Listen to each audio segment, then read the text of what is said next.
Hello everyone and welcome to Mind Review. I am Sakshi Kaushik और आज की जो वीडियो है वो होने वाली है क्लास 12th के चैप्टर नंबर 5 पे, दैट इज थेरेप्यूटिक अप्रोचेस। तो हमने last time chapter number 4 complete कर लिया था, उसके नोट्स भी मैंने आपके साथ शेयर कर लिए थे। आई होप अब आपको उस चैप्टर से कोई डाउट नहीं होगा। And now we are going to begin with chapter 5 और ये पार्ट 1 है चैप्टर 5 का, जिसमें हम कुछ पोर्शंस चैप्टर के कवर करेंगे एंड आगे आने वाले पार्ट्स में हम बाकी के पोर्शन कवर करेंगे। So let us get started. I hope आपके पास आपका पेन पेपर सब कुछ है एंड चैनल को भी सब्सक्राइब कर रखा है, राइट? तो सबसे पहले जो चीज हम डिस्कस करेंगे आज की वीडियो में वो होने वाला है the nature and the process of psychotherapy. तो क्योंकि ये वाला चैप्टर पूरा का पूरा थेरेप्यूटिक अप्रोचेस के ऊपर है, तो हमें पता होना चाहिए कि थेरेपी, साइकोथेरेपी, ये सारी चीजें क्या होती है, क्या नेचर होता है साइकोथेरेपी का, कैसे प्रोसीजर होता है साइकोथेरेपी का, राइट? तो सबसे पहले अगर हम डेफिनेशन की बात करें तो it's right in front of you on the screen. Psychotherapy जो है एक वॉलेंटरी रिलेशनशिप होता है। तो ये टर्म जो है यहाँ पे बहुत ज्यादा इंपॉर्टेंट हो जाती है। क्यों? बिकॉज एक वॉलेंटरी रिलेशनशिप है, इसमें आप किसी को जबरदस्ती फोर्स नहीं कर सकते, जबरदस्ती बिठा नहीं सकते। Both the client and the therapist must be ready to enter the relationship. तो क्लाइंट कौन होता है, थेरेपिस्ट कौन होता है? Client is the person who is seeking the treatment and therapist वो इंसान होता है जो ट्रीटमेंट प्रोवाइड करता है। So basic definition of psychotherapy is that it is a voluntary relationship between the one who is seeking treatment, who is the client, and the one who treats, who is the therapist. अब purpose क्या है psychotherapy का? The basic and the chief purpose of psychotherapy is to help the client to solve their psychological problems. तो जो भी psychological problems client suffer कर रहे हैं, जिसके थ्रू या client जिस problem को face कर रहे हैं, जो psychological है nature में, उसको सॉल्व करने में हेल्प करा जाता है थ्रू साइकोथेरेपी। एंड 3 एम है, there are 3 aims that psychotherapy aims at, ठीक है? First is to change the maladaptive behaviours. तो मैल अडेप्टिव का मतलब क्या होता है, हमने चैप्टर 4 में भी कवर किया था, ठीक है? मैल अडेप्टिव का मतलब बेसिकली यही होता है कि आपका बिहेवियर जो है सिचुएशंस में हम अडेप्ट कर लेते हैं usually, but maladaptive is when you are not behaving according to the situation, according to the norms of the society. तो उन मैलअडैप्टिव बिहेवियर्स को चेंज करना is one of the aims of psychotherapy. Second is to decrease the sense of personal distress. तो जो personal distress एक इंसान को feel हो रहा है because of the psychological problems, उसको डिक्रीज करना is also an aim. And lastly helping the client to adapt better to the environment. तो जो भी इन्वायरमेंट है क्लाइंट का, उस इन्वायरमेंट में वो क्लाइंट कैसे अपने आप को अच्छे से अडेप्ट कर सकता है, एक इफेक्टिव वे में अडेप्ट कर सकता है, उसमें भी हेल्प करता है psychotherapy. So here we discussed about the definition of psychotherapy, purpose क्या होता है साइकोथेरेपी का, और 3 एम है जो हमने डिस्कस करे। I hope you are clear on this part. So we'll be moving forward now. अब जो नेक्स्ट चीज हम डिस्कस करेंगे वो होने वाला है बहुत important part, the characteristics of psychotherapeutic approaches, ठीक है? तो कुछ कैरेक्टरिस्टिक्स है, जैसा कि आप स्क्रीन पे देख सकते हैं, देयर आर 4 कैरेक्टरिस्टिक्स जो कि साइकोथेरेप्यूटिक अप्रोचेस में इंपॉर्टेंट होता है कि कोई भी इंसान जो साइकोथेरेपी दे रहा है as a therapist, that person should keep in mind these characteristics, ठीक है? Even the client should keep in mind, ताकि वो इंश्योर कर सके कि उनकी जो साइकोथेरेपी है वो इफेक्टिव रहे उनके लिए। So these 4 characteristics are very very important, please ध्यान से सुनिएगा। फर्स्ट कैरेक्टरिस्टिक क्या है? There is a systematic application of principles underlying the different theories of therapy. तो थेरेपी जो एक थेरेपिस्ट देता है वो अलग अलग थ्योरीज फॉलो कर सकता है। हो सकता है किसी थेरेपिस्ट की अप्रोच हो कि वो साइकोडायनामिक थेरेपी के अकॉर्डिंग, थ्योरी के अकॉर्डिंग अपनी थेरेपी देता है, या हो सकता है कोई बिहेवियरल थ्योरी के अकॉर्डिंग अपनी थेरेपी देता है, हो सकता है कोई ह्यूमनिस्टिक एग्जिस्टेंशियल थ्योरी के अकॉर्डिंग अपनी थेरेपी देता है। इन सारी थेरेपीज को भी हम आगे आने वाली वीडियोस में इसी चैप्टर में कवर करेंगे। तो बेसिकली ये जो डिफरेंट थ्योरीज होती हैं जिसपे थेरेपिस्ट की थेरेपी बेस्ड होती है, तो उसमें थेरेपिस्ट को क्या इंश्योर करना होता है कि उन थ्योरीज का उन थ्योरीज के जो मेजर प्रिंसिपल्स हैं उनका एक सिस्टमैटिक एप्लीकेशन हो। ऐसा नहीं कि हैफजेडली उन प्रिंसिपल्स को अप्लाई कर दिया क्लाइंट के ऊपर और फिर एक्सपेक्ट करने लगे कि कुछ रिजल्ट्स आएगा। No, there should be a systematic application of principles. अगर कोई एक थ्योरी फॉलो हो रही है तो उसको सिस्टमैटिकली फॉलो करना चाहिए, right? So this is the first characteristic, जो कि है systematic application of principles. Second है that people who have practical training under expert supervision. Very very important. आजकल बहुत सारे इंस्टेंसेस ऐसे आ रहे हैं, specially because a lot of therapist have gone online, तो बहुत इंस्टेंसेस ऐसे आ रहे हैं कि जिनके थोड़े बहुत इन्फ्लुएंसर्स जो बन जाते हैं, थोड़े बहुत फॉलोअर्स आगे आ जाता है सोशल मीडिया पे, they begin to call themselves as counsellor, they begin to give therapy session. तो वो बहुत गलत है। If they have no degree, if they have no registration, if they have no licence and no practice. सिर्फ जिन लोगों के पास degree है, जिन लोगों के पास एक रजिस्टर्ड लाइसेंस है और जिन्होंने प्रैक्टिकल ट्रेनिंग ली हुई है एक्सपर्ट से, सो ऑफ कोर्स जिनके पास डिग्री और लाइसेंस होगी उन्होंने प्रैक्टिकल ट्रेनिंग एक्सपर्ट सुपरविजन में ले ही रखी होगी। Only after that they are being awarded with the licence and all of those things. तो only those people can practise, क्योंकि देखो अगर कोई भी और प्रैक्टिस करेगा तो they are capable of doing more harm than any good, right? तो ये सिंपल सी बात है कि जैसे अगर हम फिजिकल हेल्थ में डॉक्टर्स को देखते हैं कि भाई उन्होंने एमबीबीएस किया है कि नहीं, अच्छा एक्स्ट्रा स्पेशलाइजेशन में एमडी भी किया है इन्होंने, तो वी गेट अ फेथ क्योंकि कि उन्होंने पढ़ा हुआ है, उनको पता है। But if somebody who hasn't done MBBS, who hasn't done any sort of medicine study, who hasn't done Ayurvedic study, nothing, and just a lay person comes and tell me कि अरे आपको ये बीमारी, आप ये दवाई ले लो, सो हो सकता है कि वो दवाई मुझे एलर्जी कर जाए, हो सकता है वो दवाई उस ट्रीटमेंट के लिए यूजफुल ही ना हो, जो मुझे कॉज है, ठीक है, उसको सॉल्व करने में वो दवाई यूजफुल ना हो, तो it can do more harm. So therefore this is a very the most important characteristic of psychotherapeutic approaches कि जो भी इंसान प्रैक्टिस कर रहा है, that person should have taken practical training under expert supervision. The third characteristic is कि जो आपका therapeutic situation होता है उसमें एक थेरेपिस्ट होता है और एक क्लाइंट होता है, जैसा कि हमने अभी थोड़ी देर पहले साइकोथेरेपी की डेफिनेशन में भी पढ़ा था, दैट उसमें एक थेरेप्यूटिक रिलेशनशिप होता है, एक वॉलंटरी रिलेशनशिप होता है जिसमें एक क्लाइंट और एक थेरेपिस्ट एंटर करता है, ठीक है। So it involves a therapist and a client who seeks and receives help for their emotional problems. तो therapeutic situation में एक therapist होता है और एक client होता है, और उसमें जो client होता है वो अपनी जो भी emotional, जो भी psychological problem है उसके लिए help receive करने आया होता है। The fourth characteristic is that the interaction of therapist and the client results in the formation of therapeutic relationship. तो यहाँ पे एक नया टर्म आपके लिए इंट्रोड्यूस हुआ है जो कि है थेरेप्यूटिक रिलेशनशिप। थेरेप्यूटिक रिलेशनशिप क्या होता है? The relation that exist between the client and the therapist. जब वो दोनों आपस में इंटरैक्ट करना शुरू करते हैं तब थेरेप्यूटिक रिलेशनशिप की फॉर्मेशन होनी शुरू होती है, और ये जो रिलेशनशिप होता है वो होता है confidential, interpersonal and dynamic. Confidential मतलब उनके बीच में जो बातें हो रही हैं, the therapist will not go on to say it to the third person unless it is in their ethics, ठीक है। अगर कोई according to the ethics there are certain norms जिनके अकॉर्डिंग वो कह सकते हैं if the law demands or something, but otherwise they would not just go out and start to tell कि अरे उसने तो मुझे ये बताया। No, the relationship is strictly confidential. Interpersonal होता है, दोनों अपने इनपुट्स देते हैं। डायनामिक होता है, with time there are certain changes which happen, both of them change, both of them grow in the relationship process. So these are the 4 characteristics of your psychotherapeutic approaches. The next thing that we have to study is goals of psychotherapy. तो ये part भी आपके लिए important हो जाता है। Suppose आपका कोई क्वेश्चन आ जाए जिसमें डायरेक्टली ही पूछ लिया है कि state any 5 goals of psychotherapy, तो यू शुड बी नोइंग, ठीक है। ये तो मैंने जस्ट एग्जाम्पल दिया था, हो सकता है सारे गोल्स पूछ लें, तो you should be knowing all of these goals. और बहुत ईजी है समझने में, एक दो बारी रिवाइज करोगे तो आपको याद भी रहेगा। So what are these goals? First है reinforcing the client's resolve for betterment. तो साइकोथेरेपी का एक इंपॉर्टेंट गोल क्या है कि क्लाइंट का जो रिजॉल्व है, कि क्लाइंट की जो मन में फीलिंग है कि that yes I can get better, I can overcome this problem, I can become psychologically healthy once again. तो वो बिलीफ क्लाइंट का रीइंफोर्स करते रहना so that they also have believe in themselves that yes I can get better.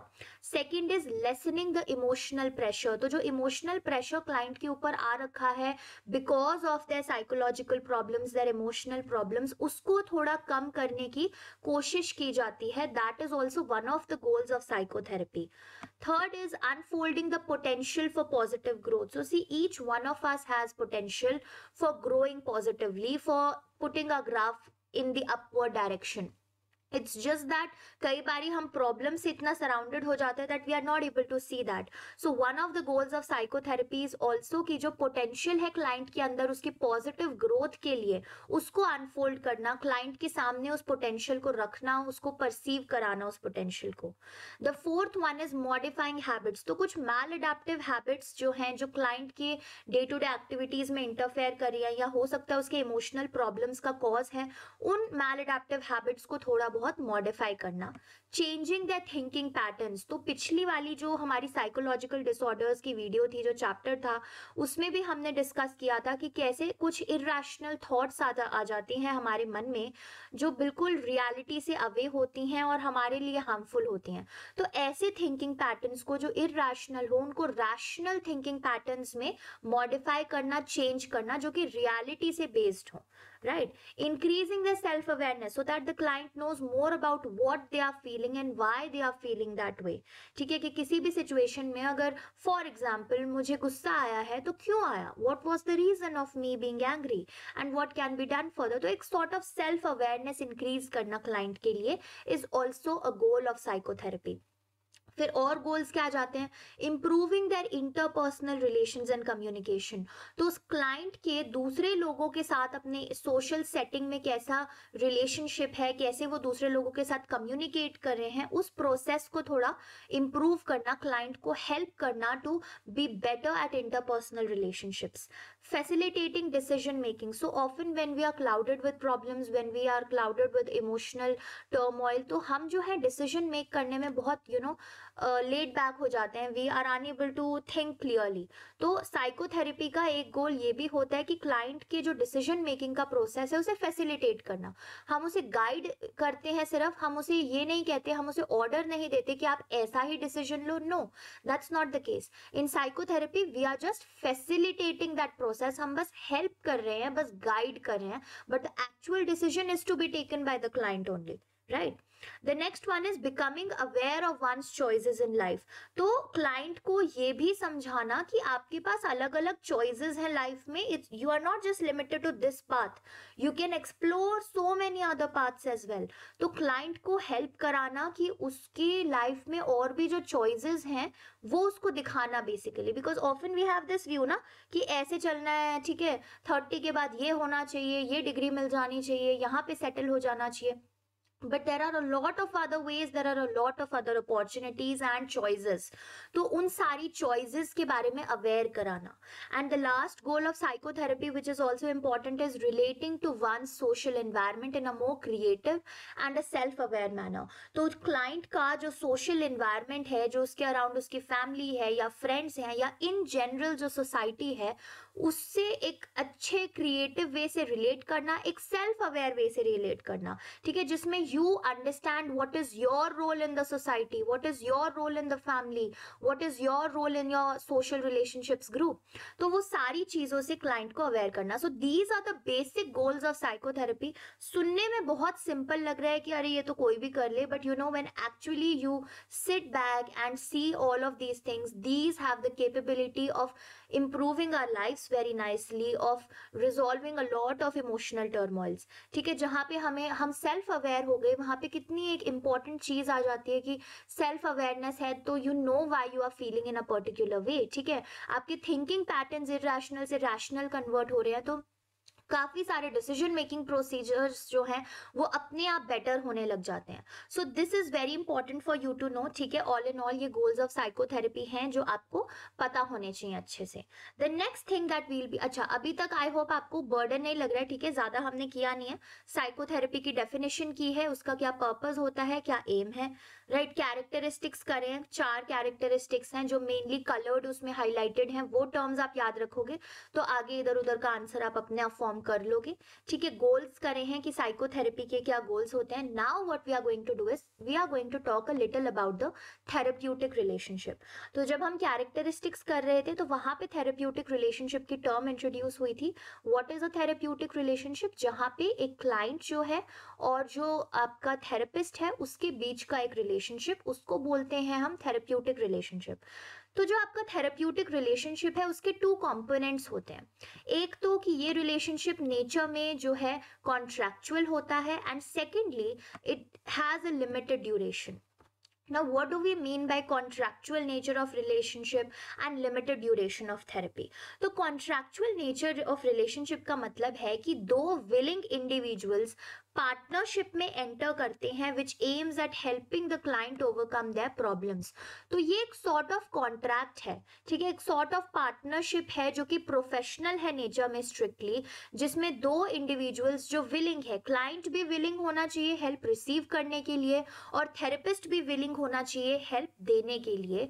वो दोनों एक partnership, एक contract में एंटर करते हैं जिसका सोल पर्पस, सोल एम होता है कि क्लाइंट के जो प्रॉब्लम्स हैं उस प्रॉब्लम को ओवरकम करने में क्लाइंट की हेल्प की जाए, क्लाइंट को गाइड किया जाए, क्लाइंट को सपोर्ट करना चाहिए.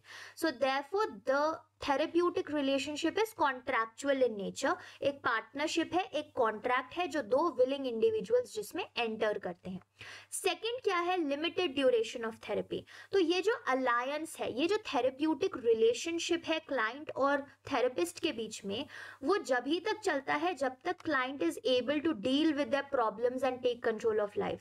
ऐसा नहीं है कि कई लोग सोचते हैं कि एक बार थेरेपी में घुस गए तो फिर तो जिंदगी भर थेरेपी में ही निकल जाएगी. No, that's not the case. Therapeutic relationship, therapeutic alliance उसी वक्त खत्म हो जाता है when the client feels and the therapist also feels that now आगे जो भी प्रॉब्लम्स आएगी उनकी लाइफ में they will be able to deal with it, they will be able to take control of life. देखो, ऐसा तो होता नहीं है कि आपने फिजिकल हेल्थ के केस में भी ऐसा तो होता नहीं कि आप एक महीने में डॉक्टर के पास गए कि मुझे कोल्ड हो रखा है, आप मुझे दवाई दे दीजिए, तो अब लाइफ टाइम आपको कभी कोल्ड नहीं होगा. ऐसा तो नहीं होता, राइट. नेक्स्ट मंथ में हो सकता है आपको फिर कोल्ड आ जाए, या नेक्स्ट सीजन में हो सकता है फिर कोल्ड आ जाए, again you have to visit. But till then you are on your own. Till then ऐसा नहीं है कि आप दवाई लेते जा रहे हो अगले सीजन तक. ऐसा ही कुछ केस आपके साइकोथेरेपी में भी होता है कि जिस वक्त से क्लाइंट को और थेरेपिस्ट को लगने लग जाए कि हाँ आगे प्रॉब्लम्स तो आएंगी, ऐसा नहीं है कि क्लाइंट की लाइफ प्रॉब्लम फ्री हो जाएगी, the problems will be there, but now the client is able to deal with those problems by themselves. They are able to take control of their life. इतने capable वो क्लाइंट हो चुके हैं, तो उस वक्त जो है वो थेरेप्यूटिक रिलेशनशिप एंड हो जाता है. एंड इन फ्यूचर अगर उनको फिर से नीड लगे कि नहीं अब फिर से हैंडल नहीं हो रही है चीजें, they can again visit the psychotherapist. ठीक है, सेम भी विजिट कर सकते हैं, किसी नए को अप्रोच कर सकते हैं. So these are 2 important characteristics of psychotherapeutic relationship. सबसे पहला कि वो नेचर कैसा होता है, कॉन्ट्रैक्चुअल, की एक पार्टनरशिप सॉर्ट ऑफ का रिलेशनशिप होता है. और दूसरी क्या है कि थेरेपी की ड्यूरेशन जो है वो लिमिटेड होती है, till the time the client is able to solely deal with their problems and take control of their life. ठीक है, अब ये जो थेरेप्यूटिक अलायंस है, कंटिन्यूएशन में ही है ये चीज जो हम पढ़ेंगे. तो ये जो थेरेप्यूटिक अलायंस या फिर थेरेप्यूटिक रिलेशनशिप है, see alliance and relationship mean the same thing. ठीक है, तो थेरेप्यूटिक अलायंस के भी कुछ यूनिक प्रॉपर्टीज होते हैं. जैसे ओवरऑल साइकोथेरेपी के कुछ यूनिक कैरेक्टरिस्टिक्स थे कि ये चीजें होनी चाहिए साइकोथेरेपी में, वैसे ही जो थेरेप्यूटिक रिलेशनशिप है हमारा, उसकी भी कुछ यूनिक प्रॉपर्टीज होती हैं, जैसा कि आपकी स्क्रीन के सामने है. It is a trusting and a confidential relationship. तो ये एक ऐसा रिलेशनशिप है जिसमें क्लाइंट को थेरेपिस्ट के ऊपर ट्रस्ट डेवलप होना चाहिए. ठीक है, और थेरेपिस्ट और क्लाइंट के बीच में जो बातें हो रही हैं वो कॉन्फिडेंशियल रहनी चाहिए. थेरेपिस्ट ये नहीं है कि जाके पूरी दुनिया को लगाने लग जाए कि अरे क्लाइंट मुझे ये बोल के गया, दैट्स नॉट द केस। तो ये जो रिलेशनशिप है वो स्ट्रिक्टली कॉन्फिडेंशियल होता है। The therapist is accepting, empathic, genuine and warm. तो जो थेरेपिस्ट होता है इस रिलेशनशिप में वो एक्सेप्टिंग होता है, ऐसा नहीं कि वो यहाँ पे जज करने बैठे क्लाइंट को कि अच्छा तुमने ऐसा किया, तुमने ऐसा क्यों किया, तुम तो बहुत बुरे हो, तुमने ऐसा किया, तो दैट्स जजिंग। तो थेरेपिस्ट जो है वो नॉन जजमेंटल एटीट्यूड रखता है, वो एक्सेप्टिंग होता है नेचर में, क्लाइंट के टूवर्ड्स वो बहुत जेन्युइन होता है, ऐसा नहीं कि झूठे में बोल रहे कि हाँ हाँ मुझे समझ आ रहा है, no, they are genuinely concerned about the client, they genuinely want to understand the client, और क्लाइंट के टूवर्ड्स जो है वो एक वार्म एटमॉस्फेयर बना के रखते हैं। सेकेंडली नॉन जजमेंटल एटीट्यूड होता है थेरेपिस्ट का, जस्ट अभी हमने डिस्कस किया, ठीक है। Then unconditional positive regard, this is very important. Unconditional positive regard होता है थेरेपिस्ट का towards the client. Now unconditional का मतलब क्या है, विदाउट एनी कंडीशंस। तो ऐसा नहीं कि क्लाइंट को बोले कि अच्छा तुम ये होमवर्क करके लाओगे तो ही मैं तुम्हारे टुवर्ड्स पॉजिटिव रहूंगी, नहीं तो नहीं। This will be conditional positive regard, कि मैंने एक कंडीशन रख दी, अगर ये कंडीशन फुलफिल हो गई तो फिर मैं पॉजिटिव रिगार्ड रखूंगी, तो फिर मैं तुम्हारे टूवर्ड्स पॉजिटिव रहूंगी।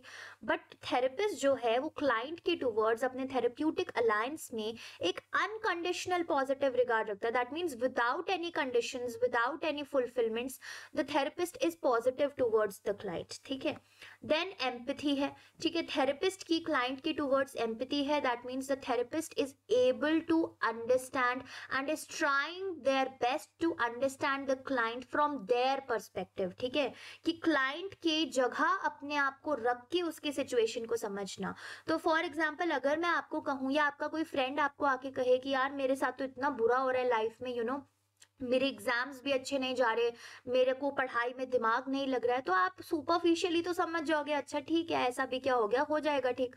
बट एम्पैथी क्या होती है कि आप उसकी जगह पे अपने आप को रखते हो, यू फील कि ये सारी चीजें आपके साथ हो रही है, उसकी जगह आप जब अपने आप को रखते हो then you are able to understand कि उसकी सिचुएशन कितनी डिफिकल्ट है उसके लिए फेस करना। सो एक कॉमन फ्रेज जाता है एम्पैथी को एक्सप्लेन करने के लिए, that is putting ourselves on the shoes of another person, कि जब तक आप दूर से दूसरे इंसान के जूते के बारे में सुन रहे हो कि उसको कितना अनकंफर्टेबल है वो शू, ये है वो, आप समझ नहीं पाओगे। बट जब the moment you will wear that shoe और आपको उसमें से कोई चीज चुभेगी, then you will be to understand the pain जो उस इंसान को हो रहा था उस जूते में।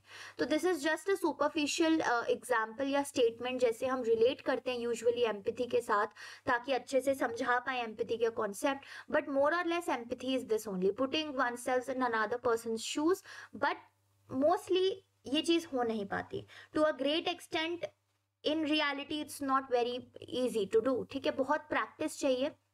कई लोगों में इनेटली होती है एम्पैथी, कई लोग डेवलप करते हैं उसको विद टाइम। तो एम्पैथी जो है वो एक ऐसा रूल है, एक ऐसा कंपोनेंट है आपके थेरेप्यूटिक अलायंस का जो बहुत इंपॉर्टेंट है और जो क्लाइंट के लिए बहुत हेल्पफुल है। Because if the client will feel कि yes the other person is understanding me from my perspective only, तो क्लाइंट को बहुत इंपॉर्टेंट फील होता है उस पॉइंट पे। So that is about empathy.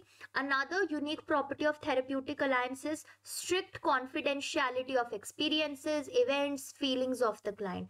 तो जो भी क्लाइंट्स अपने डिस्क्लोज करता है फीलिंग्स, इवेंट्स या जो भी एक्सपीरियंसेस, उनको कॉन्फिडेंशियल रखा जाता है। And lastly it is a professional relationship. तो ये कोई दोस्ती का रिलेशनशिप तो है नहीं कि चलो मूवी देखने चल पड़े, चलो बीच पे घूम के आते हैं, नो। जो मूवीज डिपिक्ट करती हैं वो बहुत डिफरेंट है रियलिटी से। So your therapeutic relationship is very much a professional relationship. जैसे आप एक फिजिकल हेल्थ के डॉक्टर के पास जाते हैं, उनसे अपना दवाई लेते हैं, ट्रीटमेंट कराते हैं and you come back home, there are no other relationships that are associated with them. Similarly therapeutic alliance में भी एक प्रोफेशनल रिलेशनशिप में ही काउंट होता है, जिसमें आप अपना ट्रीटमेंट लेते हैं एंड यू कम बैक, ठीक है। Yes it is a little long lasting relationship, क्योंकि जो थेरेपी की ड्यूरेशन होती है एक सेशन की वो ही 45 मिनट्स की होती है। It is very emotionally taxing, क्योंकि आप अपने बहुत डीप डार्क सीक्रेट्स में भी वहाँ पे शेयर कर रहे हो, अपने एक्सपीरियंसेस शेयर कर रहे हो, तो एक बॉन्ड नेचुरली बन जाता है। But still you have to keep in mind कि ये एक प्रोफेशनल रिलेशनशिप है and there are certain boundaries around you, right. So these are the unique properties of your therapeutic relationship. Now we have 3 important terms जिनके बारे में आपको पता होना चाहिए. एम्पैथी के बारे में वैसे हम बात कर चुके हैं, but you have sympathy, empathy and intellectual understanding. तो मैंने इस चैप्टर के साथ बेसिकली हैंड रिटन नोट्स भी प्रोवाइड किए हुए हैं, उसकी लिंक डिस्क्रिप्शन में मैं प्रोवाइड कर दूंगी. तो ये वीडियो खत्म होने के बाद उस नोट्स को भी आप ओपन करके एक बार गो थ्रू कर सकते हैं. तो उस नोट्स में मैंने इन तीनों चीजों की अच्छे से प्रॉपर डेफिनेशन प्रोवाइड किया. But to explain it to you, sympathy, empathy और इंटेलेक्चुअल अंडरस्टैंडिंग क्या होता है. Sympathy basically is feeling of pity towards the other person, कि दूसरे इंसान की जो सफरिंग है उसके लिए आप सॉरी फील कर रहे हो, या उसके लिए आप पिटी फील कर रहे हो कि अरे बेचारा उसके साथ ये हो गया. So that is sympathy. You are not really understanding them, but you are feeling sorry for them, sorry for their situation. ठीक है, you are feeling pity for them. Empathy क्या है, जस्ट हमने डिस्कस किया कि आप उस इंसान की सिचुएशन को अंडरस्टैंड कर पा रहे हो फ्रॉम देयर ओन पर्सपेक्टिव. ठीक है, अपने पर्सपेक्टिव से नहीं, उनके ही पर्सपेक्टिव से उनकी ही सिचुएशन को अंडरस्टैंड कर पा रहे हो. That is empathy. और इंटेलेक्चुअल अंडरस्टैंडिंग क्या होता है, जिसमें ना तो सिंपैथी होती है ना ही एम्पैथी होती है. ठीक है, ना ही आप दूसरे इंसान की कंडीशन के लिए सॉरी फील कर रहे हो, ना ही आप उसकी कंडीशन को अंडरस्टैंड कर रहे हो. It's just intellectually you are like ठीक है, हो गया ना, okay. So that's intellectual understanding. तो ये 3 टर्म्स हैं जिनके बारे में आपको क्लियर रहना चाहिए इस चैप्टर में, right. Then the next thing, which is your self-study module for this video, that is classification of psychotherapy. अब देखो, जो साइकोथेरेपी है, शुरुआत पे जब हमने पढ़ा था तो क्या पढ़ा था कि थेरेपी जो है वो डिफरेंट थ्योरीज पर बेस्ड हो सकती है. Psychodynamic, behavioural, humanistic, existential, right. तो बिकॉज डिफरेंट उस पर बेस्ड हो सकती है, तो साइकोथेरेपी भी डिफरेंट टाइप्स की हो सकती है. साइकोडायनामिक थेरेपी होती है, बिहेवियरल थेरेपी होती है, ह्यूमनिस्टिक थेरेपी होती है, एग्जिस्टेंशियल थेरेपी होती है, राइट. However, अब आपका जो रिसेंट सिलेबस है वो रिड्यूस हो गया है काफी ज्यादा, तो आपके सिलेबस में psychodynamic therapy is not there. But still it would be good if you study about the classification of psychotherapy. के अंदर साइकोडायनामिक थेरेपी के बारे में भी पढ़ लो, थोड़ा बहुत आइडिया हो. तो ये जो आपके स्क्रीन पे आप 6 क्वेश्चंस देख रहे हो, ये कुछ क्वेश्चंस हैं जो हेल्प करते हैं हमें उन डिफरेंट थेरेपीज को क्लासिफाई करने में. तो मैं एक क्वेश्चन का एग्जाम्पल देके आपको समझा देती हूँ कि कैसे आपको इसे पढ़ना चाहिए. तो जैसे for example the first question is what is the cause which has led to the problem. तो जो डिफरेंट थेरेपीज है, जैसे साइकोडायनामिक, बिहेवियरल और एग्जिस्टेंशियल, उन तीनों के अकॉर्डिंग उनका अपना एक व्यू है कि जो प्रॉब्लम एक इंसान फेस कर रहा है, जो साइकोलॉजिकल प्रॉब्लम एक इंसान फेस कर रहा है, उसका क्या कॉज होना चाहिए. तो जैसे जो आपकी साइकोडायनामिक थेरेपी है, उसके अकॉर्डिंग जो हमारा इंट्रा साइकिक कॉन्फ्लिक्ट होता है, यानी कि इड ईगो सुपर ईगो के बीचों बीच जो कॉन्फ्लिक्ट होता है, उसकी वजह से हमारी प्रॉब्लम्स अराइज होती है. तो साइकोडायनामिक थेरेपी के अकॉर्डिंग कॉज क्या हो गया, इंट्रा साइकिक कॉन्फ्लिक्ट. ठीक है, फिर बिहेवियरल थेरेपी भी होती है. बिहेवियरल थेरेपी के अकॉर्डिंग जो हमारा जो कॉज है प्रॉब्लम का, वो होता है faulty learning of behaviours and cognition. जब हम गलत टाइप के बिहेवियर्स को लर्न कर लेते हैं, गलत टाइप के थिंकिंग पैटर्न्स और कॉग्निशंस को लर्न करते हैं, तब हमारी प्रॉब्लम जो है आती है. तो that is the cause according to behavioural therapy.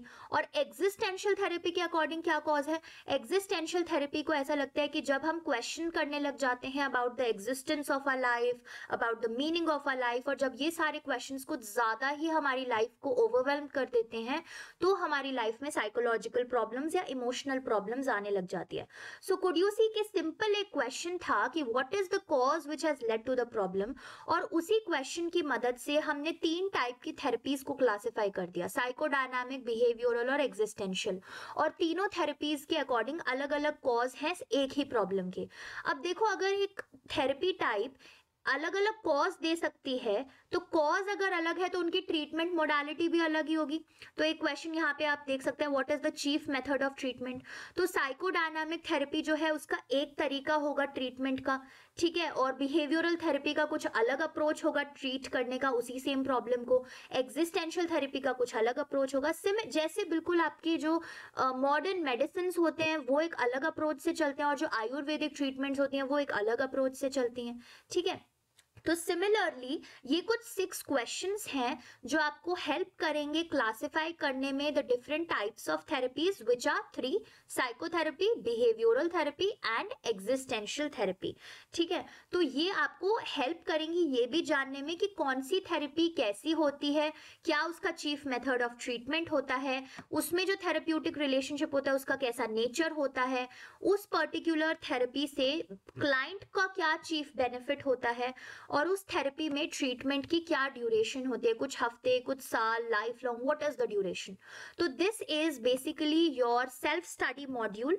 अभी मैंने ये थोड़ा सा नया स्टार्ट किया है, हर वीडियो में आपको कोई ना कोई इजी, ये बहुत इजी टॉपिक है, आपको इजीली समझ आ जाएगा, तो एक इजी टॉपिक मैं आपको as a self study module देती हूँ। ये स्टडी कहाँ से करना है, जो मैंने नोट्स प्रिपेयर कर रखे हैं स्पेशली आप लोगों के लिए, हैंड रिटन नोट्स प्रिपेयर करे हैं, ताकि आपको पढ़ते हुए बिल्कुल ऐसा ही लगे जैसे आप किसी अपने क्लासमेट के नोट्स पढ़ रहे हैं, राइट। तो उससे आपको स्टडी करना है। उस नोट्स की लिंक मैंने नीचे डिस्क्रिप्शन में दी है, तो उस नोट्स में जाओगे तो हेडिंग होगी टाइप ऑफ थेरेपीज के नाम से, जिसके अंदर क्लासिफिकेशन ऑफ साइकोथेरेपी और ये सारे क्वेश्चंस होंगे। तो वहां पे मैंने बहुत इजी तरीके से एक्सप्लेन कर दिया है कि अगर what is the chief method of treatment है तो साइकोडायनेमिक थेरेपी में क्या ट्रीटमेंट है, बिहेवियरल में क्या मेथड ऑफ ट्रीटमेंट है, एग्जिस्टेंशियल में क्या मेथड ऑफ ट्रीटमेंट, मैंने बहुत क्लियरली बुलेट पॉइंट्स में आपके लिए इसको इजी डाउन कर दिया, बिकॉज बुक में पैराग्राफ पे पैराग्राफ है जो समझने में थोड़े डिफिकल्ट हो जाते हैं, but when we have bullets in front of us तो इट इज लिटिल इजियर। तो this is your self study module. All those who complete the self study module will give a thumbs up and tell me in the comment section कि उन्होंने complete किया है। इससे क्या होगा, मुझे भी खुशी होगी जानने में कि अच्छा चलो आप लोगों ने कुछ फॉलो किया जो मैंने बोला, एंड जो और लोग हैं, जो और व्यूअर्स हैं, जो और लर्नर्स हैं, उनको मोटिवेशन मिलेगा कि अच्छा इतने लोगों ने किया है, मुझे भी करना चाहिए ये सेल्फ स्टडी मॉड्यूल। ठीक है, एंड इससे एक चीज और इंश्योर हो जाएगी कि चलो नोट्स खोल के आपने उसकी भी पढ़ाई करी है। तो this video will be continued further. आज की वीडियो मैं यहीं तक रखती हूँ। ये वीडियो समाप्त होने के बाद आप नोट्स खोलेंगे और वो सेल्फ स्टडी मॉड्यूल वाला पार्ट कंप्लीट करेंगे।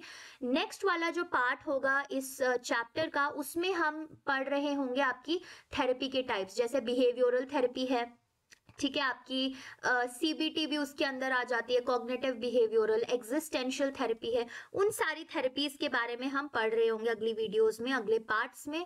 तो वो इम्पोर्टेंट होने वाली है, मेक श्योर आप उनको देखें, आप उनके लिए सब्सक्राइब कर दे चैनल को ताकि आपके पास नोटिफिकेशन आ जाए। And the most important thing that I want from you people is कि नोट्स खोल के प्लीज एक बार सारी चीजें जितना हमने आज तक किया है उतना गो थ्रू कर लीजिए, ताकि एक सॉर्ट ऑफ फिर से रिवीजन 2 हो जाएगा, जिससे आपकी जो याद करने की कैपेबिलिटी है वो थोड़ी इंक्रीज होगी। And also check out the link of the notes in the description below. So आज की वीडियो यहीं तक रखते हैं। I will meet you in the next video. Till then I hope you stay well, study well and take good care of yourself. Thank you, have a good day and bye bye.